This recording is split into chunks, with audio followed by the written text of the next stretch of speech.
오늘 우리에게 주시는 하나님의 말씀은 사도행전 19장 23절에서 32절입니다.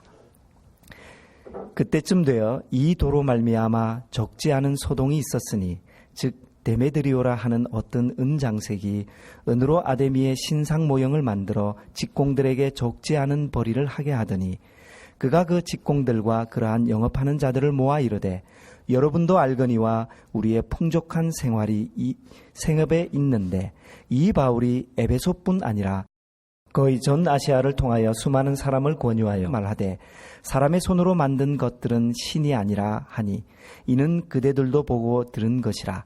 우리의 이 영업이 천하여질 위험이 있을 뿐 아니라 큰 여신 아데미의 신전도 무시당하게 되고 온 아시아와 천하가 위하는 그의 위엄도 떨어질까 하노라 하더라.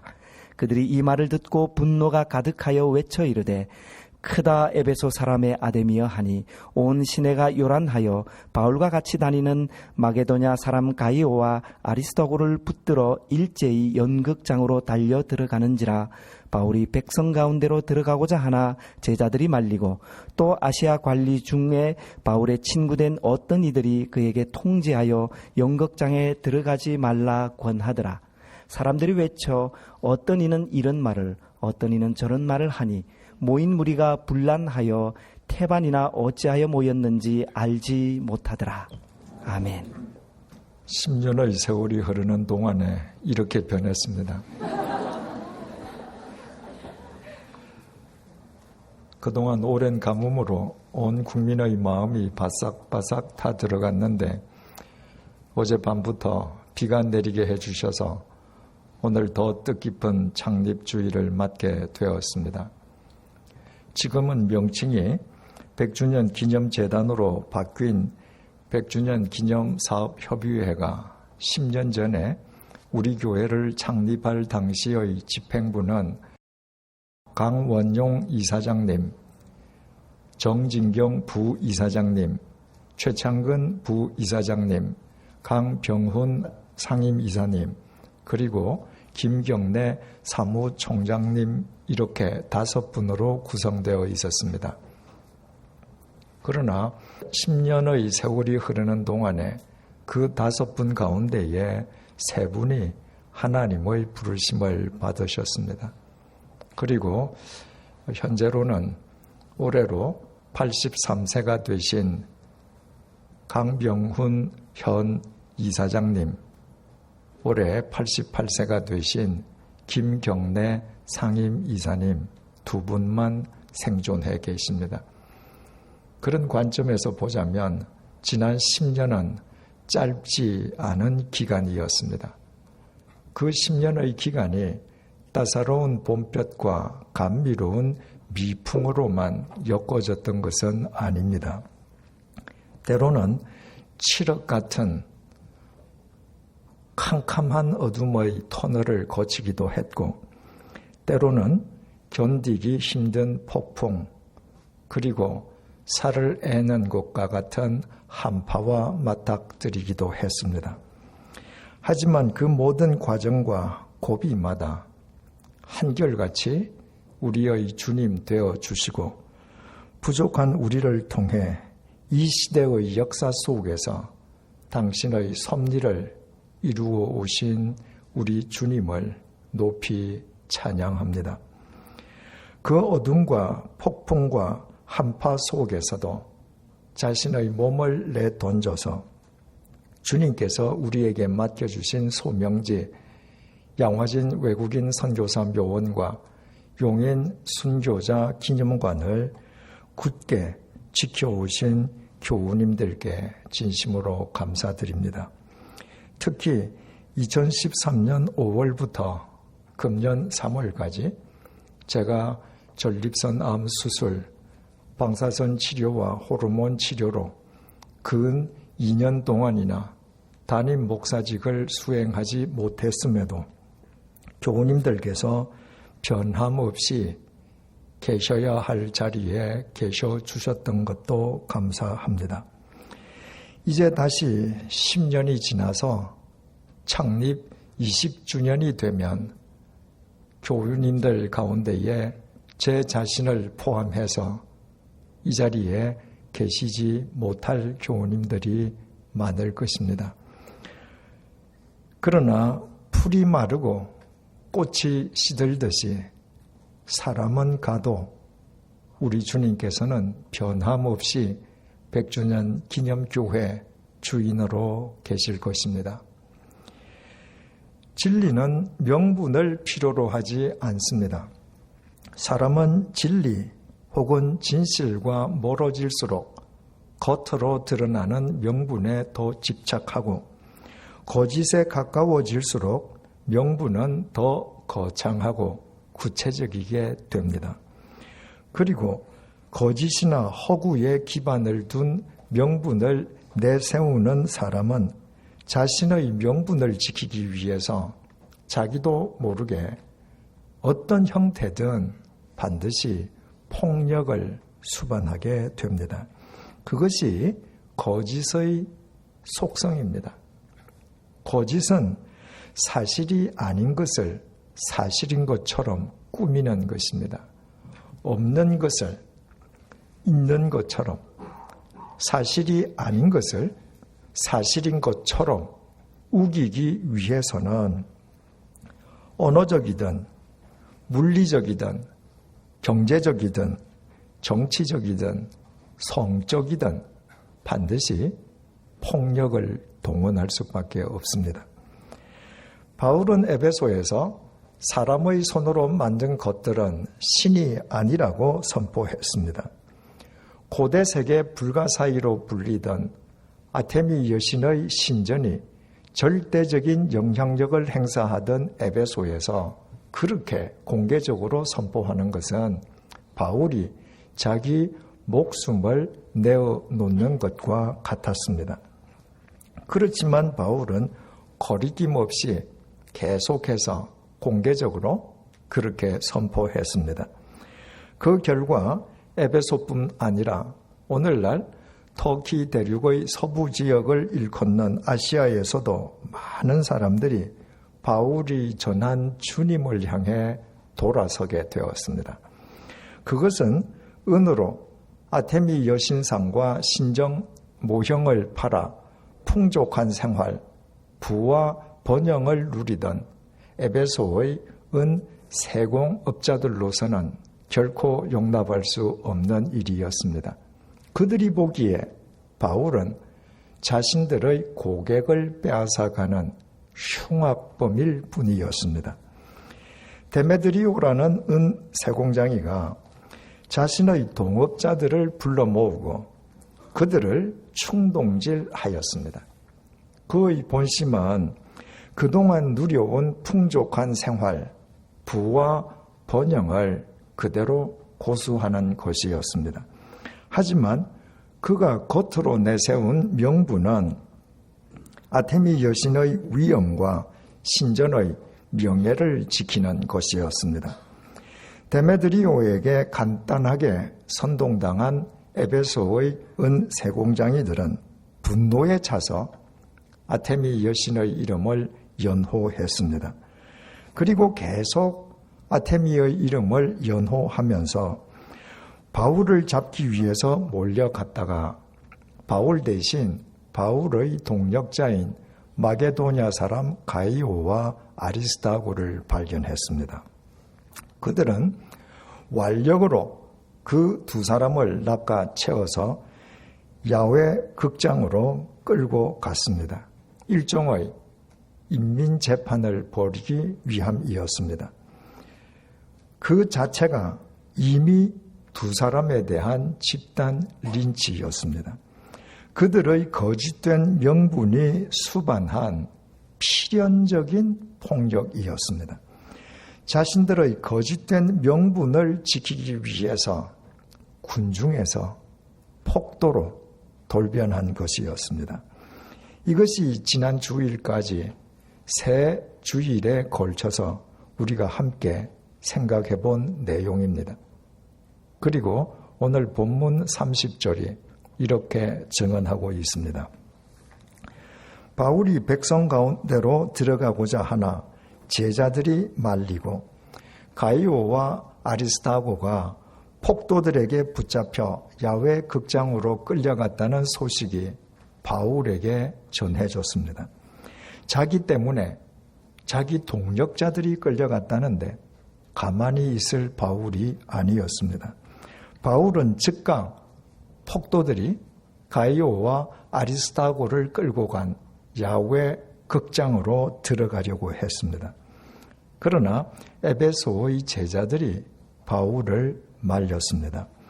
바울이 폭도들 속으로 뛰어들려는 것을 제자들이 알면서도 바울을 가만히 내버려 둘 수는 없었습니다. 우리말 말리고로 번역된 헬라어 동사가 원문에 미완료형으로 에이온이라고 기록되어 있습니다. 폭도들 속으로 뛰어들려고 하는 바울과 그 바울을 말리는 에베소의 제자들 사이에 밀고 당기는 승강이가 계속 벌어졌다는 말입니다. 31절입니다.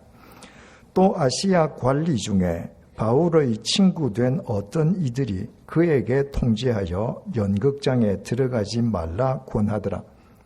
우리말 아시아 관리라고 번역된 아시아르케스는 아시아의 대제사장이라는 의미입니다. 로마 제국은 통치 지역마다 황제의 신전을 세우고 현지의 유력자를 그 신전을 총괄하는 재관으로 세웠습니다. 황제의 신전을 관장하는 만큼 재관은 상당한 고위 관리였습니다. 아시아르케스는 에베소가 속한 아시아 지역을 총괄하는 재관이었습니다. 그 재관 가운데에 바울과 친구 사이로 지나는 재관도 바울에게 폭도들 속으로 들어가지 말라는 전가를 보내왔습니다. 결국 바울은 자신의 뜻을 접었습니다. 다음 시간에 상세하게 살펴보겠습니다만 은세공장이들로 인해 촉발되었던 에베소의 소요 사태는 소요 현장인 야외 극장에 출동한 에베소의 서기장에 의해서 진정되었습니다.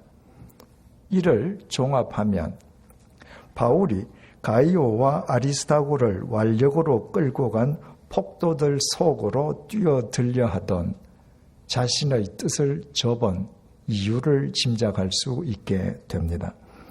바울과 친구로 지내던 재관이 바울을 단순히 말렸기 때문이 아니라 그가 바울에게 에베소의 서기장이 소요 사태를 진정시키기 위해서 이미 출동했으니 성급하게 폭도들 속으로 뛰어들지 말라고 일러주었기 때문일 것입니다. 본문 32절은 그 시각에 야외 극장 내부에서 벌어진 일을 밝혀주고 있습니다. 사람들이 외쳐 어떤 이는 이런 말을 어떤 이는 저런 말을 하니 모인 무리가 분란하여 태반이나 어찌하여 모였는지 알지 못하더라. 우리는 이 본문을 온 시내가 요란하였다는 29절의 정언과 연결하여 당시의 상황을 좀 더 깊이 그리고 좀 더 입체적으로 생각해 볼 필요가 있습니다. 2000년 전 에베소의 중심부에는 아카디안 대로가 가로지르고 있었습니다. 폭 11m의 대리석으로 포장된 그 도로는 항구에서부터 아테미 신전을 거쳐서 야외 극장까지 이르는 대로로서 도로 양편에는 에베소 최고의 상점들이 계속 이어져 있었습니다. 상가를 뜻하는 아케이드는 바로 이 도로 이름에서 유래했다고 합니다. 오늘날 에베소에는 아카디안 대로의 일부가 옛 모습대로 잘 발굴되어 있습니다. 에베소의 어느 장소에선가 데메드리오에게 선동당한 은세공장이들은 분노에 차서 아테미 여신의 이름을 연호했습니다. 그리고 그들은 계속 아테미 여신의 이름을 연호하면서 바울을 잡기 위해서 아카디안 대로로 쏟아져 나왔습니다. 그 대로는 상가가 밀집한 에베소의 중심 대로인데다가 원근 각처에서 아테미 신전을 찾는 참배객들이 반드시 거쳐야 하는 도로였기에 항상 인파로 북적대고 있었습니다. 그 인파 속에서 바울의 동역자인 가이오와 아리스타고를 발견한 은세공장이들은 바로 그 도로에서 그 두 사람을 완력으로 낚아채어 야외 극장으로 끌고 갔습니다. 에베소의 중심부인 아카디안 대로에서 난리가 난 것이었습니다. 29절이 온 시내가 요란하였다고 증언하고 있는 까닭이 바로 여기에 있습니다. 예전이나 지금이나 인간에게 폭력은 늘 흥미로운 볼거리입니다. 아카디안 대로를 가득 메운 인파 역시 아테미를 연호하며 가이오와 아리스타고를 완력으로 끌고 가는 은세공장이들 무리를 뒤따라 야외 극장으로 들어간 것입니다. 오늘날 원형 그대로 발굴되어 있는 에베소의 야외 극장은 2만 4천 명을 수용할 수 있는 대규모의 야외 극장이었습니다. 옛날 로마 제국이 세운 도시의 인구는 야외 극장 수용 인원의 10배에서 11배에 달했다고 합니다. 그래서 수용 인원 2만 4천 명 규모의 야외 극장을 갖춘 에베소의 인구도 당시 25만 명이었습니다. 에베소에는 사람들이 모일 수 있는 야외 집회 장소가 여러 군데 있었습니다. 그런데도 가이오와 아리스타고를 완력으로 낚아챈 그들이 하필 대규모의 야외 극장으로 그 두 사람을 끌고 간 것은 아카디안 대로부터 그들을 따라간 인파가 그 정도로 엄청나게 많았음을 의미합니다. 야외 극장에 몰려든 에베소의 인파는 군중 심리에 빠져서 함께 함성을 질러 댔습니다. 그 함성 소리는 하늘을 찌렁찌렁 울렸을 것이고 그 함성 소리에 더 많은 인파가 야외 극장으로 몰려들었을 것이며 결과적으로 그들이 외치는 함성 소리는 시간이 지날수록 더 커졌을 것입니다. 그러나 그들이 소리쳐 외치는 내용은 저마다 다 달랐습니다. 본문 32절은 그 까닭을 태반이나 어찌하여 모였는지 알지 못하기 때문이라고 밝혀주고 있습니다. 우리말 태반으로 번역된 헬라어는 많은 수를 뜻하는 폴리스입니다. 이 얼마나 기가 막힌 일입니까? 2만 4천석 규모의 야외 극장에 큰 인파가 몰려들었습니다.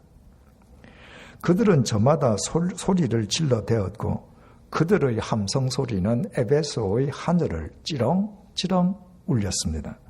그러나 대부분의 사람들은 자신들이 왜 그곳에 몰려와 있는지, 자신들이 왜 그렇게 소리 지르고 있는지 그 까닭을 알지 못했습니다. 머리는 달려있지만 자기 언행의 의미와 까닭을 생각하거나 깨닫지도 못하는 무지한 인간 군상이었습니다. 그 일이 일어난 곳이 바로 야외 극장이었습니다. 로마 제국의 야외 극장에서는 연극이 공연되었습니다. 그래서 29절은 그 야외 극장을 테아트론, 연극장이라고 표기하고 있습니다. 흔히 인생을 연극에 비유하지 않습니까? 인생에는 시작과 끝, 등장과 퇴장, 개막과 폐막이 있고 막이 올라있는 동안에만 인생 무대에서 자신의 역할을 다할 수 있다는 의미에서 인생은 확실히 연극과 흡사합니다. 그러고 보면 에베소의 연극장에 자기 발로 찾아가서 자기 입으로 소리를 지르면서도 그 이유는 알지 못한 본문의 군중은 열심히 사는 것 같아 보이지만 자신이 왜 인생 무대에 서 있는지, 자기 인생 무대의 참된 의미가 무엇인지, 자기 인생 무대의 종착역이 어디인지도 알지 못하고 살아가는 미련한 인간들의 표상이었습니다. 저는 10여 년 전 에베소의 연극장을 4년에 걸쳐서 2번 찾아가 보았습니다. 그리고 2번 모두 그곳에서 소리를 질러대면서도 왜 거기에서 그러고 있는지 그 영문을 알지는 못했던 본문 속 미련한 군중의 모습이 제 눈에 선하게 보였습니다. 그러나 바울은 달랐습니다. 바울이 에베소에서 곤욕을 치른 것은 아테미 여신과 신전이 절대적인 영향력을 행사하는 그곳에서 사람의 손으로 만든 것들은 신이 아니라고, 다시 말해서 십자가의 예수 그리스도만 참 하나님이시요 구원자이심을 공개적으로 선포했기 때문이었습니다. 바울이 1차 전도 여행을 시작한 이래 2차 전도 여행을 거쳐 3차 전도 여행 중 에베소에 이르기까지 가는 곳마다 화를 입은 것도 동일한 이유로 인함이었습니다. 바울이 예수님의 증인으로 살아가기를 멈추기만 하면 그 즉각 피할 수 있는 화였습니다.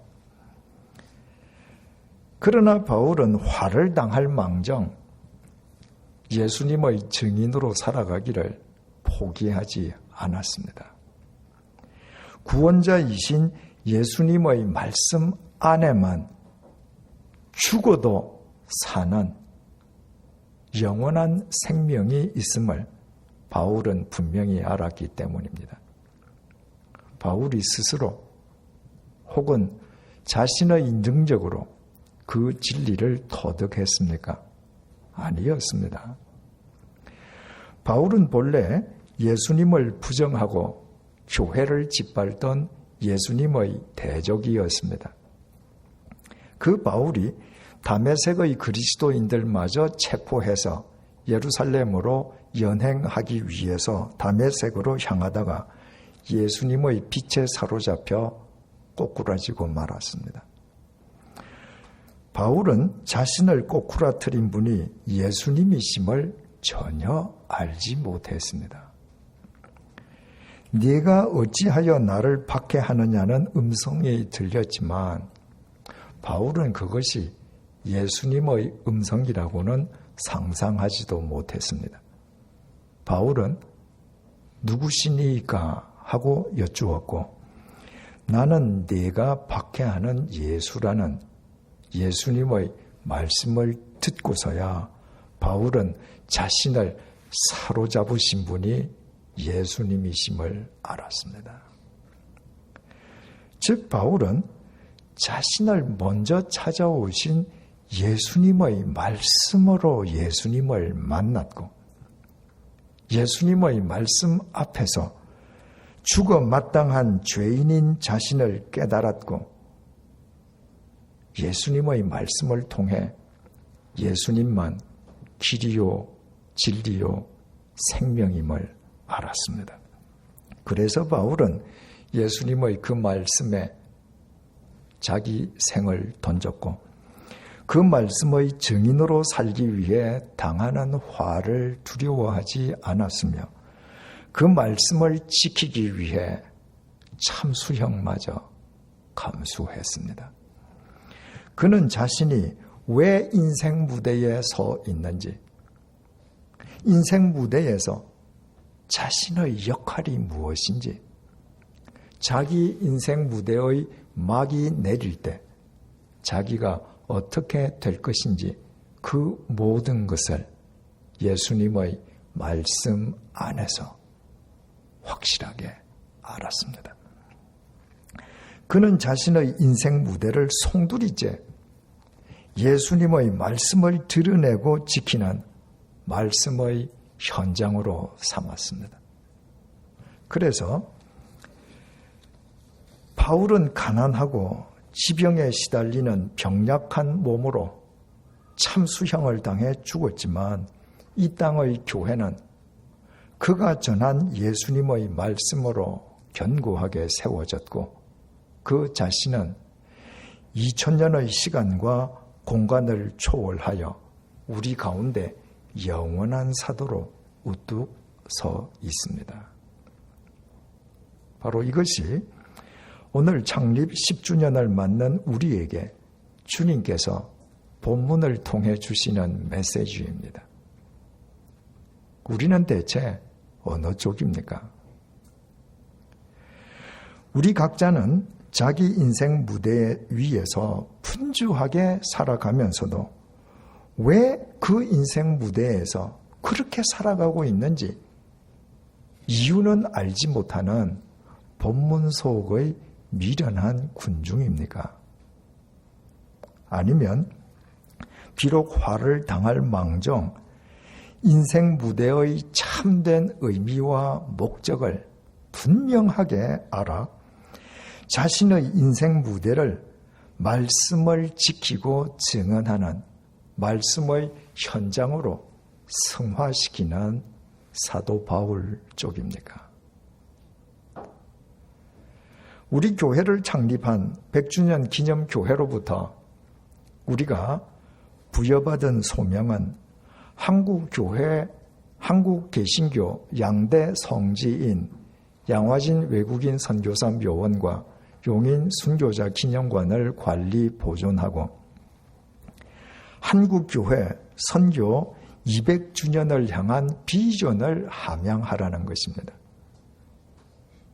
바꾸어 말해서 신앙 선조의 믿음을 이어받아 한국교회 미래를 향한 길을 닦으라는 것입니다.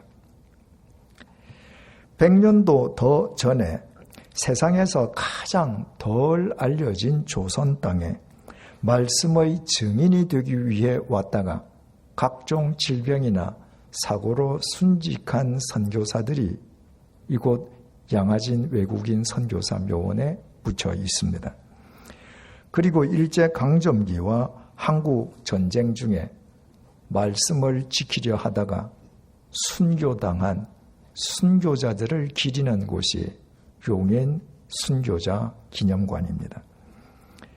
우리에게 그분들의 신앙을 이어받는 것은 그분들을 본받아 말씀의 증인으로 말씀을 지키며 살아가는 것입니다. 우리가 무엇으로 한국교회 미래를 향한 길을 닦을 수 있겠습니까? 어떤 길을 닦아야 한국교회 미래가 견고해질 수 있겠습니까? 두말할 것도 없이 주님의 말씀으로 말씀의 증인이 되어 말씀을 지키는 말씀의 길을 닦는 것입니다. 오늘날 한국교회의 온갖 프로그램과 구호가 넘치지만 정작 본문 속 에베소의 미련한 군중처럼 한국교회가 지금 어디로 가고 있는지, 어디로 가야 하는지 알지 못하고 있는 것은 주님의 말씀을 풍족한 생활, 부와 번영을 위한 수단으로 삼느라 말씀이 실종되어 버렸기 때문입니다. 그리스도인 스스로 말씀을 허물어뜨리는 것은 자신과 교회의 미래를 동시에 허물어뜨리는 것입니다. 그리스도인의 삶은 말씀에 기인한 삶이요, 교회는 곧 말씀의 집이기 때문입니다. 지난 6월 26일 미국 연방대법원이 5대4의 판결로 미국 전역의 동성결혼을 합법화했습니다. 5명의 대법관이 2억 5천만 명의 미국 국민 가운데에 동성결혼에 동의하지 않는 사람들의 의견을 모두 제압해버린 셈입니다. 엿새 전 우리나라에서도 동성 부부의 법적 권리를 인정해달라는 첫 번째 소송의 심리가 서울 서부지법에서 시작되었습니다.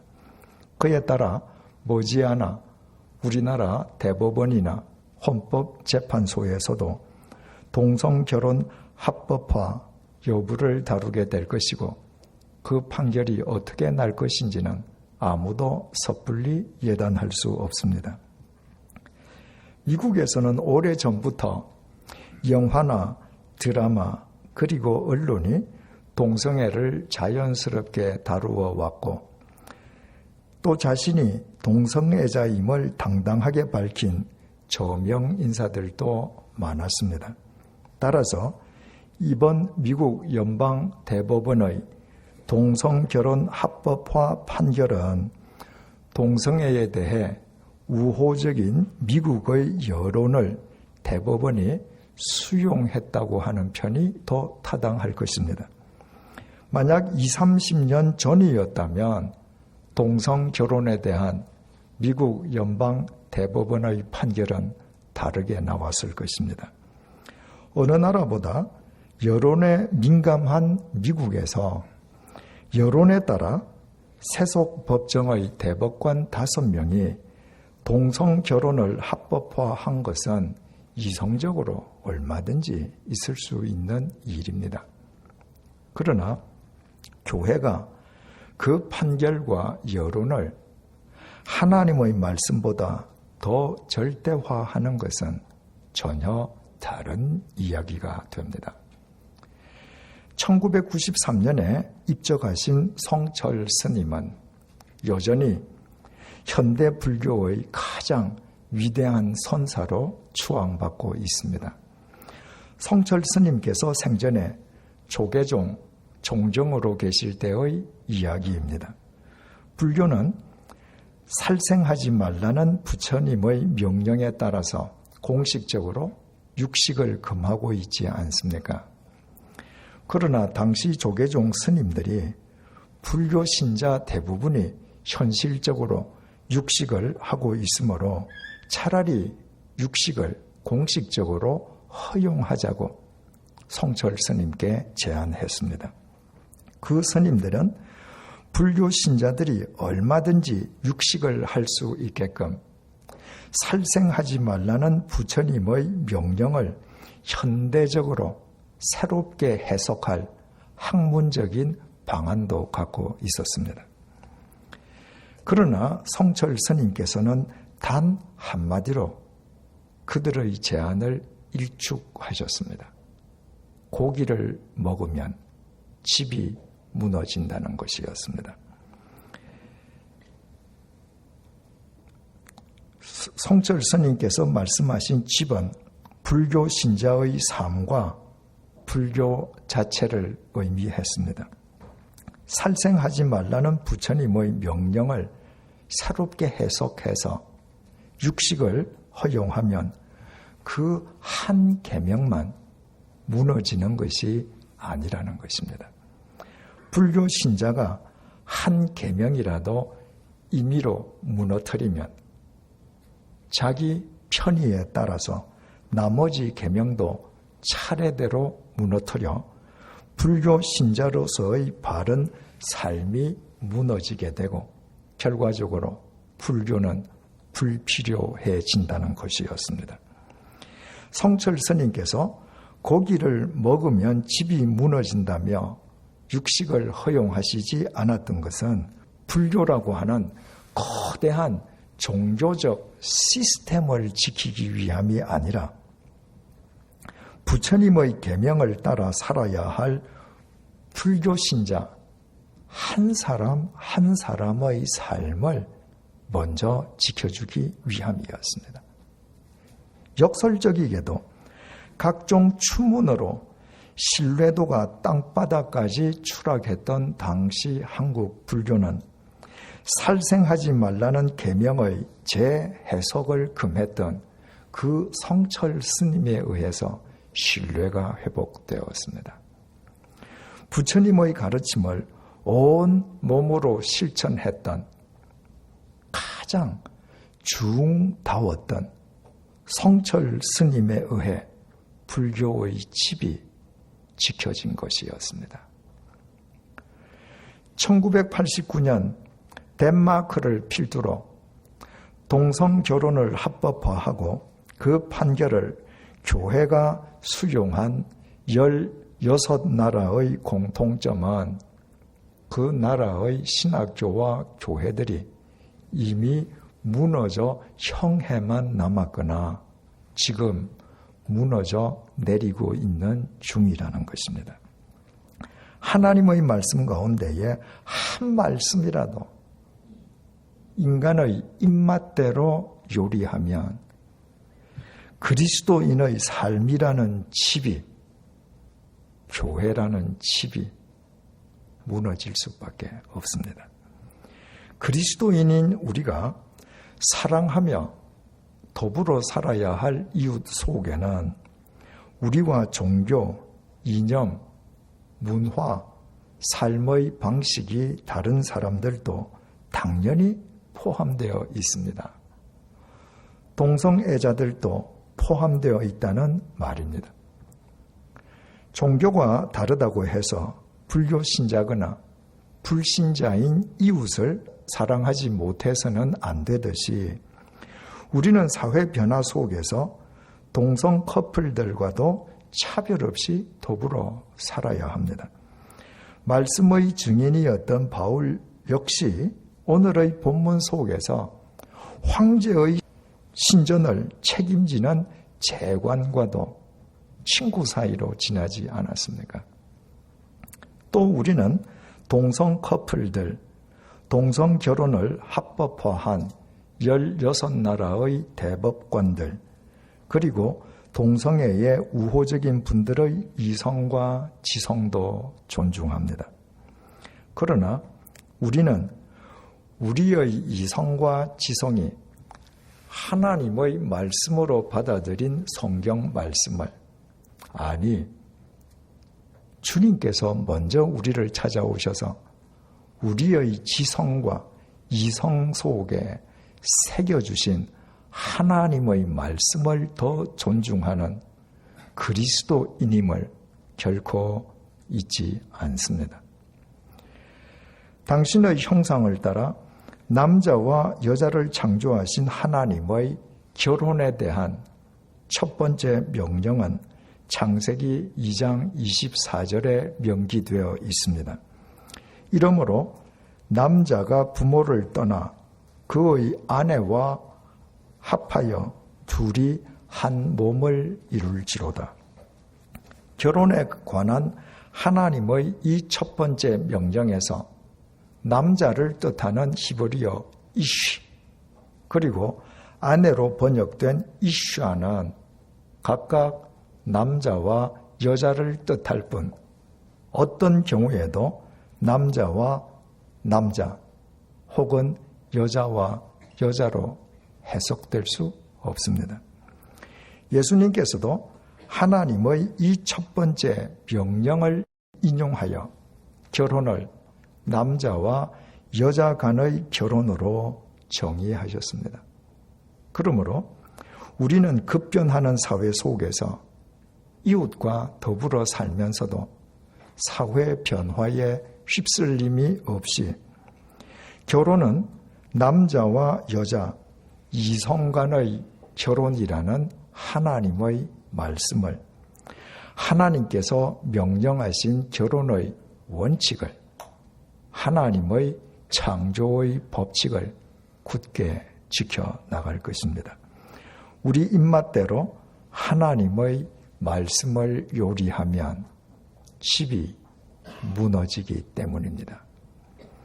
시내 광야에서 여론에 몰린 아론은 금 송아지를 만들고 그 금 송아지가 여호와 하나님이라고 해석했습니다.